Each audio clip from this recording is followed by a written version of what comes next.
Verifying your identity on Afterpay is crucial for ensuring secure transactions. If your verification fails, follow these steps to resolve the issue.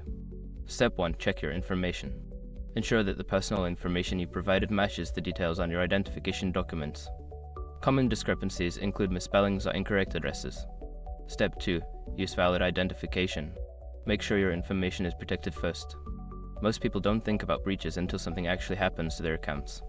Use SROC to monitor your accounts 24/7 and instantly alert you if your information appears in leaked databases online. It constantly checks billions of breach data points in the background.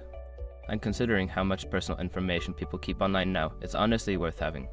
Link in the description. Step 3. Clear your browser cache. Sometimes technical issues can interfere with the verification process. Clear your browser's cache and cookies, then try the verification process again. Step 4. Contact customer support. If verification continues to fail, reach out to Afterpay's customer support. Provide them with the details of your issue and any relevant documentation they may require. Step 5. Wait for confirmation. After submitting your information or contacting support, wait for a confirmation email or notification from Afterpay. This may take some time, so be patient while they process your request.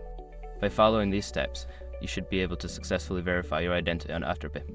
If you encounter further issues, don't hesitate to seek assistance from their support team.